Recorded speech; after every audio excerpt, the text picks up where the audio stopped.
Mesdames, Mesdemoiselles, Messieurs, fidèles auditeurs et fidèles téléspectateurs de la chaîne catholique diocèse de Mbuji-Mayi, bonjour et surtout bienvenue à cette émission spéciale. Vous le savez, ça fait un bon bout de temps que nous vous présentons l'émission Espace Prise.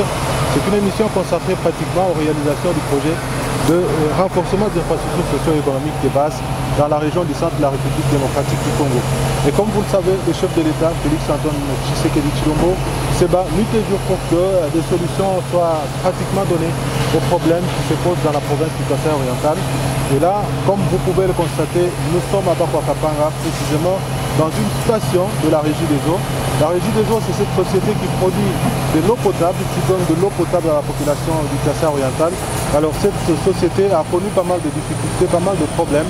Ça fait plusieurs années qu'elle n'arrivait pas à donner à la population de l'eau comme il se doit. Mais aujourd'hui, avec le concours, en fait avec l'appui du chef de l'État lui-même, mais aussi à travers le projet de renforcement des infrastructures socio-économiques de base, comme vous pouvez le constater, la solution est en train d'être trouvée parce que ici, vous allez constater qu'on est en train de réaliser des travaux d'extension du réseau d'adduction d'eau potable de la ville de Mbuji-Mayi. Donc bientôt là, la ville de Mbuji-Mayi, ou d'ici la fin de l'année, la ville de Mbuji-Mayi pourra avoir de l'eau. Donc l'eau qui coule au robinet à tout moment, et c'est là grâce au chef de l'État, Félix-Antoine Tshisekedi Tshilombo. Dans le cadre de cette émission, nous allons bien sûr essayer de le faire, vous présenter toutes les réalisations du projet de renforcement des infrastructures socio-économiques de base dans la région du centre de la République démocratique du Congo, grâce au concours de nos amis de la 10e rue, une chaîne de télévision qui évolue dans la capitale de la République démocratique du Congo. Et Léon Kalombo est avec nous pour réaliser toutes ces émissions. Donc avec lui, nous allons essayer de voir ce qui est en train d'être fait pour améliorer le vécu quotidien de la population. Là, s'il faudrait revenir au projet Prise, signalons que le projet Prise, c'est un grand projet, un projet qui a réalisé beaucoup d'ouvrages dans la province du Kasai oriental, dans la province de Lomami, mais aussi dans la province de Sankuru et dans les Kasai et Kasai central. Partout où vous passez, vous trouverez des centres de santé, vous allez trouver des espaces à vivre, vous allez certainement trouver aussi des addictions d'eau potable, donc des mini-réseaux d'addiction d'eau potable qui sont en train d'être réalisés, qui sont en train d'être finalisés grâce au savoir-faire de membres donc de antennes. Donc je parle de l'antenne du Kasai oriental qui regroupe 3 provinces, la province de Sankuru, la province du Kasai oriental et la province de la Lomami, mais aussi l'antenne du Kasai central qui regroupe les Kasai et les Kasai central. Donc ce sont ces experts qui ont fait en sorte que le travail soit bien réalisé. Et donc vous allez voir qu'ici, c'est l'entreprise Pan China qui est en train de travailler. Et là, on va construire 2 grands réseaux, donc je vais dire 2 grands réservoirs d'eau potable. Donc vous allez avoir des détails avec l'ingénieur qui est en train de faire ce travail. Donc je salue tous les auditeurs et tous les téléspectateurs de la chaîne catholique diocèse de Mbuji-Mayi. On y va avec Léon Kalombo pour découvrir ce qui est en train d'être fait ici à la station de Bakwakapanga. Un ingénieur du projet, tout ce que vous voyez dernièrement, a accepté l'invitation de la 10e rue. L'ingénieur Michel Bengi qui est là. Merci beaucoup l'ingénieur. Merci pour la disponibilité. Est-ce que je vous ai bien présenté? Oui, c'est bien ça. Je suis ingénieur de projet d'AEP Mbuji-Mayi. Il s'agit du lot 1 parce qu'il y en a 2. Il y en a 2 alors. Voilà. Vous vous portez bien, je pense. Non, je vais très bien. Merci. La ville de Mbuji-Mayi vous a réservé un accueil chaleureux. Apparemment, ça se passe bien. Non, ça se passe très bien. Dans le cadre du projet comme en dehors du projet, c'est une ville très chaleureuse que je conseille à beaucoup de gens. Je ne la connaissais pas. Et je l'ai découvert dans le cadre de ce projet et j'ai beaucoup aimé. Vous avez beaucoup aimé. La télévision présidentielle est venue vous rendre visite. Vous le savez que le président de la République tient vraiment à offrir de l'eau à la population de la ville de Mbuji-Mayi. Alors, décris pour nous un peu le projet d'abord. Vous en avez combien? Alors, il y a 2 projets qui visent à remplacer, à densifier et à étendre le projet le réseau de canalisation d'eau potable de la ville de Mbuji-Mayi. Alors il y a un réseau qui existe, qui est vétuste et qui ne fonctionne pas très bien. Alors on va remplacer tous les tuyaux, on va remplacer toutes les bornes fontaines, on va remplacer tous les branchements particuliers de la ville par des nouveaux équipements neufs. Donc ce sera un réseau flambant neuf qui sera livré à la ville de Mbuji-Mayi déjà à partir de, nous l'espérons, fin 2022. Fin 2022. Ça c'est pour le lot 1 des travaux. Et le lot 2, ça sera un peu plus tard. Un peu plus tard. Alors, ingénieur, explique-nous, ça se passe comment? Dites-nous un peu clairement, qu'est-ce qui est prévu, qu'est-ce que vous êtes en train de faire, on est à quel niveau, avant qu'on parle même en termes d'exécution de travaux, on peut parler de combien de pourcentages. Allez-y, le monde entier nous regarde, nous sommes sur la télé présidentielle et c'est une question très importante, offrir de l'eau à la population de Mbuji-Mayi. Je ne sais pas si vous vous rendez compte de l'importance ou de la mission qui vous est confiée. Les réseaux dont vous parlez datent de plus d'une décennie. Allez-y, on vous écoute. Effectivement, c'est une mission d'abord noble, c'est un grand honneur pour nous de faire le travail d'apporter de l'eau à nos compatriotes. Et ce qui est encore plus intéressant, c'est que ce qui paraît difficile pour beaucoup de gens sera bientôt réalisé. Bon, moi je ne suis pas Dieu, je suis un ingénieur, je parle sur la base des faits rationnels. Alors, par rapport à l'évolution du projet, ce qui est important, c'est que nous devons tenir le délai des travaux pour le lot 1, qui est de fin 2022. Donc fin 2022 c'est pour la fin du projet, mais les impacts pour la population devraient se sentir bien avant cela, c'est-à-dire à partir de octobre, septembre déjà, les gens auront à utiliser le nouveau réseau, plus dense, plus moderne et plus étendu. Alors, ça se passe comment dans la faisabilité? Ici, on est, qu'est-ce qu'on fabrique ici? Ça va nous amener. Explique-nous tous les détails. Ici, on est en train de construire 2 châteaux d'eau. La capacité de chaque château d'eau sera de 1450 mètres cubes. Alors, ces châteaux d'eau, par ici, transiteront toute l'eau de Mbuji-Mayi qui viendra de la station de Lukelenge. Alors, Lukelenge, pour ceux qui ne connaissent pas Mbuji-Mayi, ce sont des sources où Mbuji-Mayi puise déjà de l'eau potable. C'est de l'eau propre, prête à la consommation. Alors cette eau qui est un don de Dieu est refoulée vers la station de Bakwakapanga grâce à un gros tuyau, une DN 1000. Bon, je vais parler en termes que tout le monde comprend. Ouais. C'est le diamètre du tuyau qui est de 1000 millimètres, pardon. C'est-à-dire un tuyau de 1 mètre qui refoule l'eau vers Bakwakapanga. Alors le problème, c'est que le projet va apporter, le projet dans sa globalité, c'est quoi? C'est que tout le réseau de Mbuji-Mayi sera gravitaire, c'est-à-dire le réseau sera alimenté à partir des réservoirs et des châteaux d'eau. Évidemment, là, la population ne comprend toujours pas. Ça veut dire quoi? Ça veut dire qu'on n'a plus besoin de l'énergie de pompage quand l'eau se trouve dans les châteaux d'eau ou dans les réservoirs pour que les gens aient de l'eau. Et cela a une conséquence de taille pour la ville de Mbuji-Mayi. Ça veut dire que la ville ne va pas sentir tout de suite, n'est-ce pas?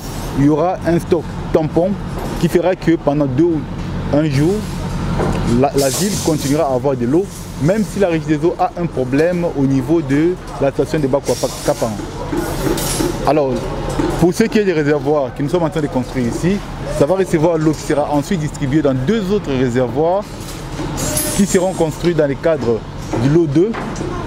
Et notre projet se chargera de construire ces 2 châteaux d'eau, mais également de réhabiliter la station de pompage qui est devant nous et qui recevra les pompes qui vont refouler l'eau pour alimenter non plus les gens, les utilisateurs directement, mais les châteaux d'eau. Une fois que ces châteaux d'eau seront remplis, la population pourra avoir de l'eau gravitairement, c'est-à-dire 24 heures sur 24, sans qu'on ait besoin d'avoir quelqu'un à la Régie des eaux pour y veiller. Alors vous avez parlé du premier lot. Les réservoirs ou l'eau que vous allez offrir dans le cadre de ces premiers lots concerne combien de communes? Ça concerne les communes de Mouya et les communes de Dibindi. Alors qu'est-ce qui est prévu pour ces communes-là? Alors il est prévu comme dans tout le reste de Mbuji-Mayi. C'est juste que nous sommes dans une autre phase, c'est-à-dire plus avancée. Mais le même travail est en train de faire pour l'ensemble de la ville de Mbuji-Mayi.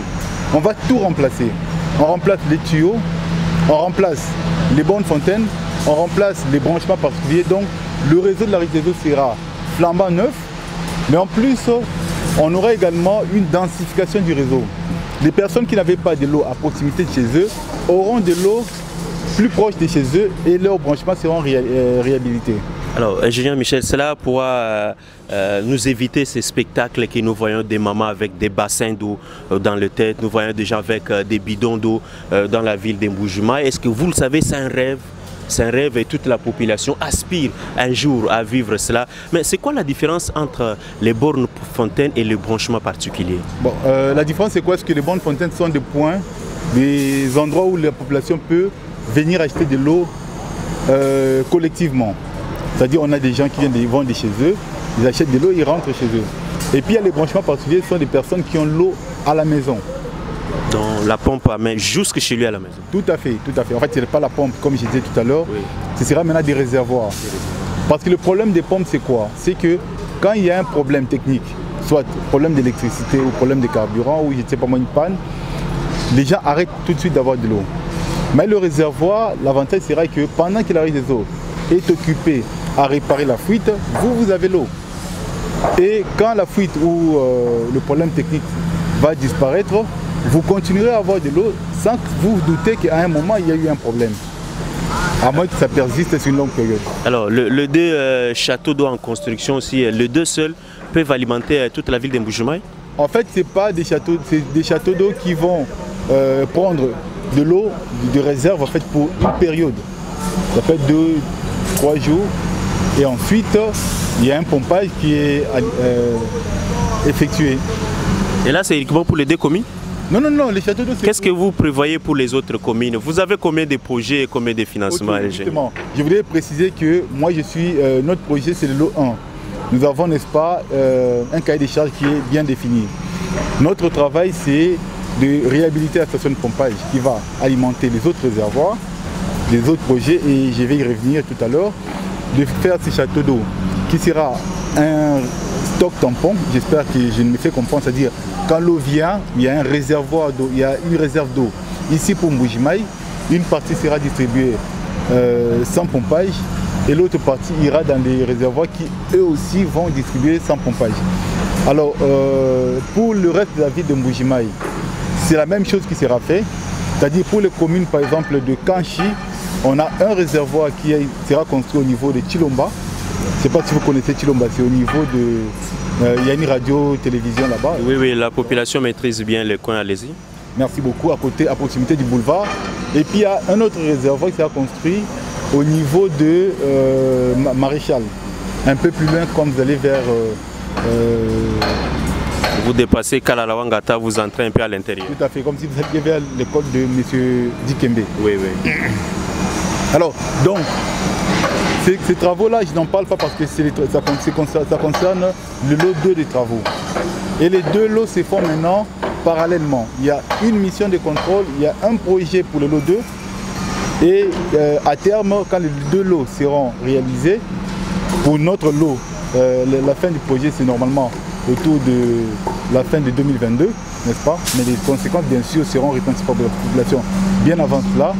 Donc je disais que si les deux lots sont terminés, il s'agira de refaire complètement le réseau de Mbuji-Mayi, hein, avoir des tuyaux qui ne fouillent pas, avoir un système de distribution qui soit efficient parce que ça permettra à la population d'être à l'abri des aléas d'énergie que nous connaissons dans la ville de Mbuji-Mayi et également avoir des équipements plus modernes. Alors si je peux revenir à ce que vous disiez tout à l'heure, quand vous parliez des rêves, nous on est ingénieurs, on ne parle pas des rêves. Nous, vous parlez de quoi, vous en tant qu'ingénieur? Oui. On parle des faits. Parlons des faits. Et les faits, c'est que tout ça est tout à fait réalisable. Et voilà, si certains en voient en cela un rêve, là ils vont vivre ces rêves. Justement, vous avez parlé de Lukelenge. On sait que Mbuji-Mayi a de l'eau potable à travers la rivière, ou ce que vous appelez le site, la source de Lukelenge. Dès que vous prenez d'eau de la source, vous ramenez ici. Qu'est-ce qui se passe alors? Directement, vous envoyez ou bien vous avez un traitement particulier au-delà de ça? Okay, merci beaucoup de soulever ces problèmes. Ça me pousse justement à vous présenter le bâtiment qui est en construction là derrière. En fait, c'est le nouveau bâtiment d'échloration. Normalement, l'eau de Lukelenge est propre, tout le monde le sait. Mais du fait des transports de Lukelenge à Bakwakapanga où nous sommes, je signale également que la conduite de transport est une conduite neuve, comme vous pouvez voir là derrière, la conduite noire là-bas. Normalement, il n'y a pas de problème, normalement. Mais par précaution, et puis bon, les équipements pourraient vieillir, on a prévu une chloration au niveau de la station de Bakwakapanga. C'est-à-dire l'eau de Lukelenge qui arrive à Bakwakapanga subit un traitement de désinfection par injection de chlore. Et ce traitement sera fait à partir d'équipements qui seront abrités par ces bâtiments-là. Le bâtiment qui est en construction. Le bâtiment qui est en construction derrière.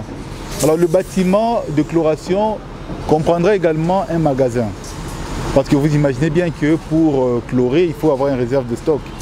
Et cette réserve sera disponible grâce au magasin qui sera construit en annexe au bâtiment, ou du moins à l'intérieur du bâtiment. Et tout cela prendra combien de temps? Ce sont des opérations rapides ou ingénieur? Explique-nous un peu. Qu'est-ce qui prendra combien de temps? Le fait, oui, maître Kolo, tout ça, tout ce que vous venez d'expliquer. Ce sont des opérations qui se font automatiquement? Oui, ça se fait automatiquement. C'est-à-dire il y a injection en fait. Oui, automatiquement. Il y a des pompes doseuses qui vont injecter de l'eau dans la conduite. Et vous appelez ça station secours de pompage. Est-ce que vous avez la capacité de pomper d'autres citernes qui seront construites? C'est ce que j'étais en train de dire, c'est-à-dire que le bâtiment que vous voyez là-bas, qui est en cours de réhabilitation. Un autre bâtiment, à part celui-là? Tout à fait. C'est la station de pompage de Bakwakapanga. Notre projet se chargera de le réhabiliter, de l'équiper. On aura des nouvelles pompes, n'est-ce pas, qui vont accroître. Vous imaginez bien que nous allons accroître le réseau, étendre le réseau de Mbujimayi et on va les densifier. C'est-à-dire, on va permettre à plus de gens d'avoir accès à l'eau potable.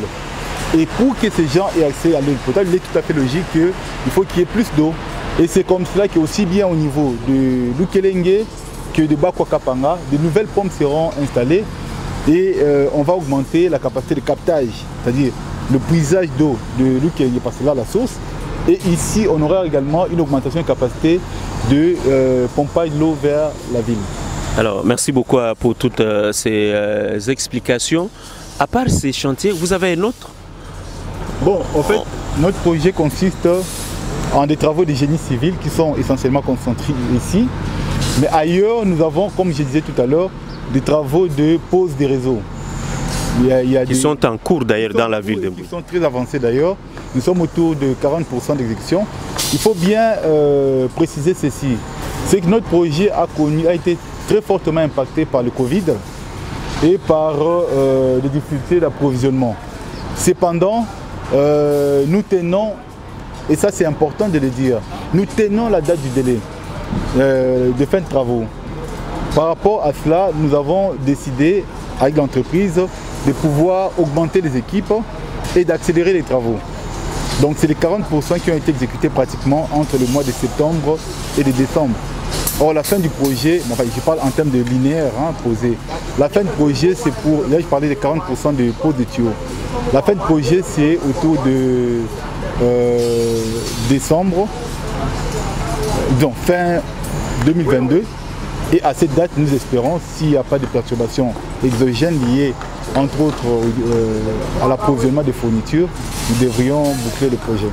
Alors, on a parlé de la pose de béton, ça se fabrique où? Ah, ok. Vous voyez, ce sont des travaux extrêmement importants de bétonnage. Il est question de poser là plus de 400 mètres cubes de béton, c'est pas rien. Alors, c'est comme ça qu'on ne peut pas fabriquer ça ici. Pour la simple raison que ce site ne peut pas recevoir tous les stocks de béton, de sable, de gravier, ainsi de suite, des équipements. Et c'est comme ça que nous avons une centrale à béton qui se trouve, vous le savez sûrement, au niveau de la parcelle basse vie de l'entreprise Panchaina qui est en charge des travaux. Et là, on les fabrique et on les amène ici? Par camion malaxeur. Et la mise en œuvre, comme on va sûrement le montrer dans les images, est faite avec différents moyens. On a une pompe à béton, on a également une grue qui permet à ce que nous puissions prendre le béton du point du camion malaxeur et le mettre dans la zone de bétonnage. Alors, le coordonnateur du projet PRISE avait déclaré cette année l'année des travaux non-stop. Vous travaillez 24 heures sur 24 chaque jour? Bon, je crois que vous avez constaté vous-même. Bon, il ne faut pas être prétentieux, mais dans le cas du bétonnage, effectivement, ce bétonnage s'est fait 24 heures sur 24 et de façon ininterrompue. Et vous avez combien d'équipes? Ceux qui travaillent la journée, d'autres la nuit? Des équipes qui se relayent, bien entendu. Personne ne peut travailler tout le temps. Il y a des équipes qui se relayent. Une équipe entre, une autre sort et une autre qui remplace en sorte que nous puissions respecter la législation en termes de travail. et que nous puissions évidemment assurer un travail continu 24 heures sur 24 pour le bien de la population. Vous voyez vous-même comment la population est curieuse de savoir comment les choses évoluent, et derrière nous, et dehors, vous voyez que les gens viennent toujours pour jeter un coup d'œil, lorgner comment les choses évoluent. Ça explique l'attente de la population en ce qui concerne de l'eau potable dans la ville de Mbuji-Mayi. Alors l'ingénieur Michel, on va se séparer par là. Est-ce que vous avez oublié un détail? Je ne crois pas. En fait, je voudrais quand même préciser que notre projet permettra, n'est-ce pas, notre projet c'est de l'eau, de pouvoir vraiment moderniser le réseau d'eau de la ville de Mbuji-Mayi. Et que ça n'a rien de superstitieux ou de quoi que ce soit, c'est vraiment scientifique, c'est faisable. Et bon, chacun peut employer ce terme, rêve ou quoi, mais scientifiquement c'est faisable. Et moi je ne suis pas Dieu, mais avec tous les paramètres que nous avons, je ne vois pas de raison qu'on ne fasse pas. Alors le coordonnateur de ces projets, l'ingénieur Deo Sunzu, était des passages ici. Le projet Prise qui est le maître d'ouvrage. Entre le projet Prise et vous, est-ce que ça se passe bien? Bon, comme je vous disais, là c'est vraiment autre chose. Ça se passe super bien, pas seulement le projet Prise et nous, mais aussi tout l'accueil qu'on a réussi à vivre dans la ville de Mbuji-Mayi. Franchement, je ne pensais pas que je pouvais trouver une ville aussi magnifique. J'ai vraiment beaucoup aimé tout ce que j'ai trouvé ici, la population, les sites de la ville. On a beaucoup aimé, on est heureux ici. Ah, vous avez mangé les manquenés là, je pense. Ah ben bien sûr, le Ndouta et le Tiomba Biola, tout ça. Ah, merci beaucoup ingénieur, merci pour la disponibilité. Mesdames et messieurs, vous venez de suivre les explications venant d'un expert en la matière. Merci l'ingénieur Michel pour toutes ces explications. Le président de la République tient à offrir de l'eau à son peuple, et le cas de la province du Kasaï oriental. Les travaux sont en cours, surtout pour le volet addiction en eau potable pour la ville de Mbuji-Mayi. Et là, c'est une fois de plus le projet Prise qui est piloté par l'ingénieur civil et hydraulicien. Il est spécialiste en eau potable et assainissement Deo Sunzu, l'un des fils d'Infis qui dirige ce projet à la perfection. La télévision présidentielle accompagne toutes les actions du président de la République et nous lui disons sincèrement merci pour la qualité des ouvrages. Vous avez vu ailleurs quand il présentait au chef de l'État les ouvrages construits dans les territoires. Le président de la République observait, regardait les ouvrages avec admiration, et ça c'est un coup de chapeau à l'ingénieur et le coordonnateur de ce projet Prise. Nous continuons notre visite, on se retrouve dans un autre chantier.